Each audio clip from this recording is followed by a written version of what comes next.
Salut à vous mes gueuses et mes gueux, c'est moi le clochard magique, toi dans la bac. J'ai une de ces gueules de bois là. En fin de soirée, je buvais sur un parking et j'ai commencé à envoyer des vocaux bizarres à Victor Dermant.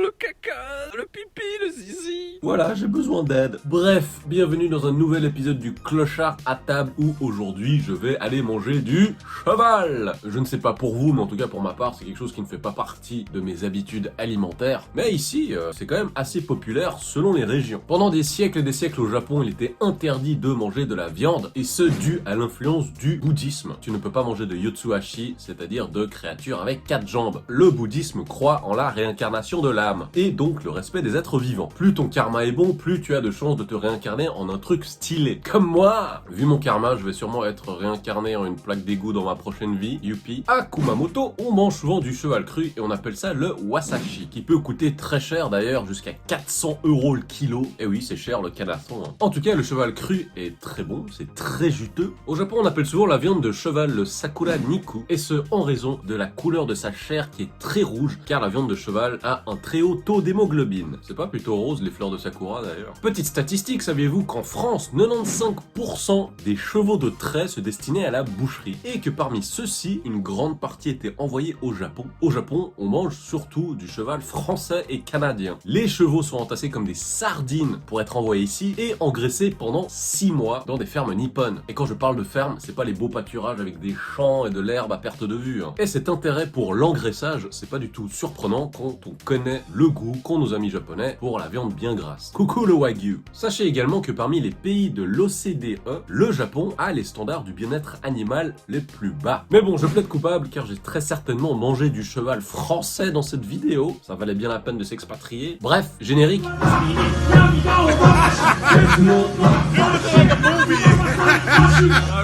It's my man Tawana. You need some artwork?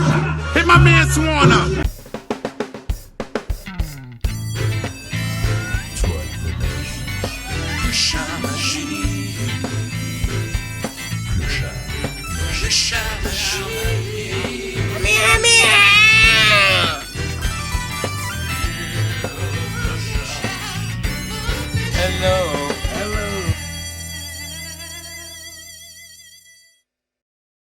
Salut mes gueuses et mes gueux, c'est le clochard magique avec Kiko. Dis bonjour Kiko. Bon, elle s'en bat les couilles.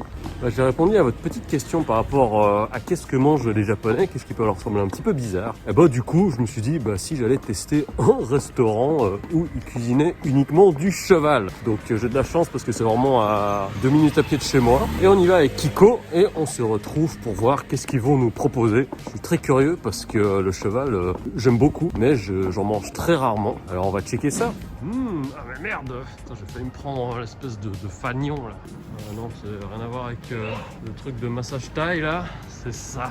Voilà, on y est. C'est parti. I go.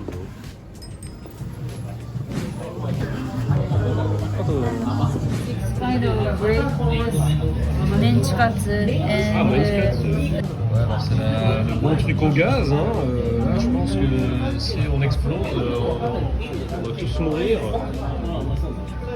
Et aussi le petit sashimi de cheval qui est vachement bien. Tonkotsu. Bon, alors là, on a une petite soupe très intrigante.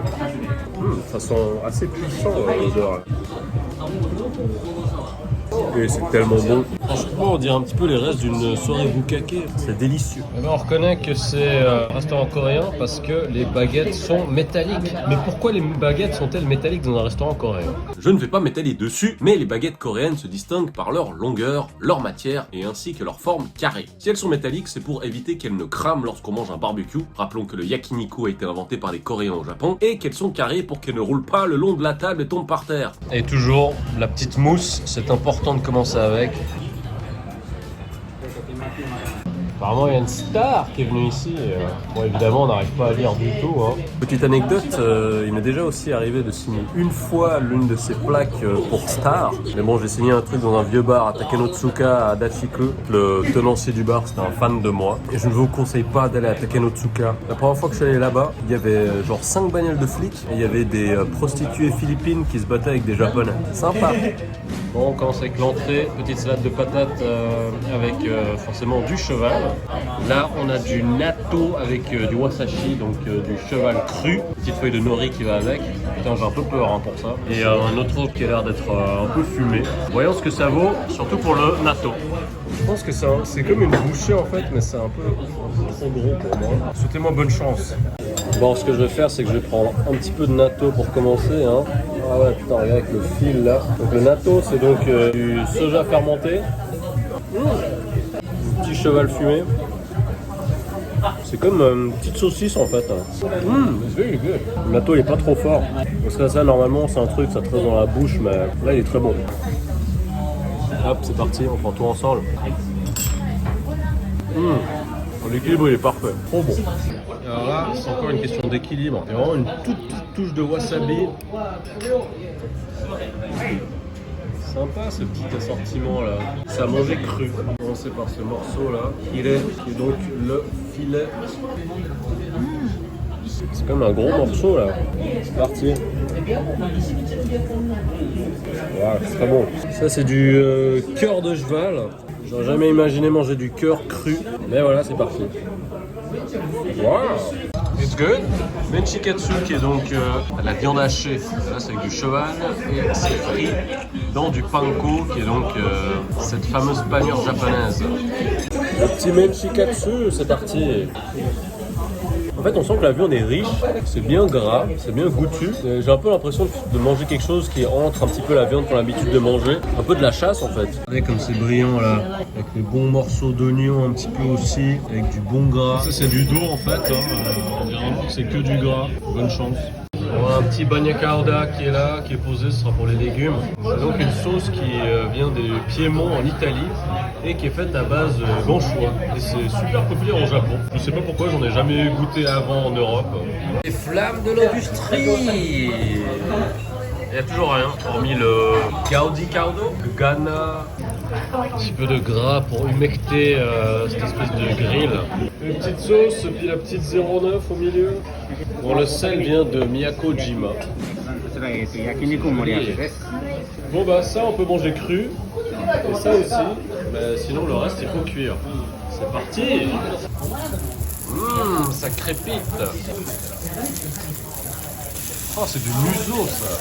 Ah, ça cuit super vite ça. Ça fait des bloup bloup bloup bloup. Petit museau de cheval dans le sel de Miyako-jima. Je sais pas ce que ça vaut.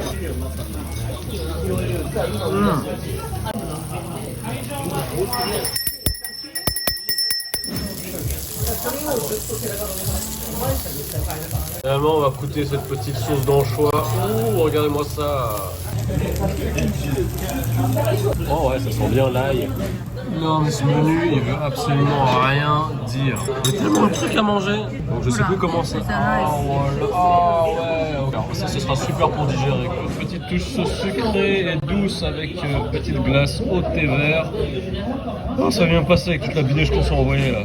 Ah putain, je suis tellement rempli. Ah, c'était surbon. Là, on a mangé comme des porcs, hein, comme vous avez pu le voir. Il y avait vraiment des trucs, c'était violent de qualité. En tout et pour tout, c'est 80 €. Super bon menu. Bah, le cheval, ça vous gagne. Et voilà, merci d'avoir regardé ce nouvel épisode du Clochard à table en compagnie de Kiko. En tout cas, je vous embrasse. N'oubliez pas de me suivre sur les réseaux sociaux. Twitter, Facebook, Instagram, @AirForce1. Abonnez-vous, commentez, likez, partagez. Et si jamais vous voulez aller un peu plus loin, pardon, je le vois bizarre parce que j'ai envie de roter. Si vous voulez aller un peu plus loin et donner un petit coup de main, il y a toujours le Tipeee pour soutenir. Et je vous embrasse, c'était le Clochard Magique. Bonne nuit.